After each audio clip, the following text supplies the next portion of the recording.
ગારિયાધાર નગરપાલિકાની ચૂંટણીમાં ભાજપનો ભગવો લહેરાયો છે। કુલ 7 વોર્ડની 28 બેઠક માટે યોજાયેલ ચૂંટણીમાં ભાજપનો ભગવો લહેરાયો છે। ભાજપની કુલ 18 બેઠકો પર વિજય મેળવ્યો છે। આપ અને કોંગ્રેસ ગઠબંધન કુલ 10 બેઠકો પર વિજેતા જાહેર થયા છે। ત્યારે કઈ ખુશી કહી ગમ જેવો દ્રશ્ય જોવા મળી રહ્યા છે। ગારિયાધાર નગરપાલિકામાં ફરી થયું છે પુનરાવર્તન। ગત ટર્મ કરતાં પણ 4 સીટો વધુ આવી છે। 27 વર્ષના ભાજપના શાસન બાદ ફરી એકવાર ભાજપનો ભગવો લહેરાયો છે। જોકે 101 વિધાનસભામાં 6 વાર ધારાસભ્ય રહી ચૂકેલા કેશુભાઈ નાગરાણીને આમ આદમી પાર્ટીના સુધીર વાઘાણી સામે હારનો સામનો કરવો પડ્યો હતો। પરંતુ છેલ્લા 2 વર્ષથી નગરપાલિકામાં વહીવટદારનું શાસન હોય ત્યારે આમ આદમી પાર્ટી અને કોંગ્રેસના નિષ્ક્રિયતાના કારણે મતદારોનો મૂડ ફર્યો હતો। નગરપાલિકાની જીતનો તાજ ભાજપની શિરે પહેરાવ્યો છે। મતદારોએ ભાજપ ઉપર ભરોસો રાખ્યો છે। ભાજપની જીત સાથે ઉમેદવારો અને કાર્યકરો દ્વારા ગારિયાધારના મુખ્ય માર્ગોને ડીજે સાથે રેલી યોજી મતદારોનો આભાર માન્યો હતો।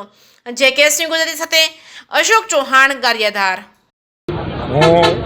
કેશુભાઈ હિરજીભાઈ નાકરાણી, પૂર્વ ધારાસભ્ય। આજ રોજ ગારિયાધાર નગરપાલિકાની ચૂંટણીનું પરિણામ જાહેર થઈ ગયું છે ને લોકોને 2 વર્ષના કંટાળાને કારણે લોકોએ ભારતીય જનતા પક્ષને સહકાર આપીને 28માંથી 18 સીટો ભારતીય જનતા પક્ષના ઉમેદવારને જીતાડ્યા છે। અને છેલ્લા 2 વર્ષમાં વહીવટદાર શાસનમાં ખૂબ લોકોને મુશ્કેલી હતી અને લોકોએ 2 વર્ષ પહેલાં પરિવર્તન કર્યું હતું એનું પુનરાવર્તન ન થાય એની માટે લોકોએ ખૂબ સજાગ રહીને ભારતીય જનતા પક્ષને ખૂબ સહકાર આપીને મોટી લીડથી દરેક ભારતીય જનતા પક્ષના ઉમેદવારને જીતાડ્યા છે। અને આવતા દિવસોમાં નગરપાલિકા હસ્તક જે ગામના નાના મોટા પ્રશ્નો હોય છે એની વહેલી તકે ઉકેલ આવે, જેવા કે પીવાનું પાણી, રસ્તા, ગટર, જે કામો બાકી છે એ વહેલા તકે ઉકેલ આવવાના પ્રયત્નો અમે કરશું।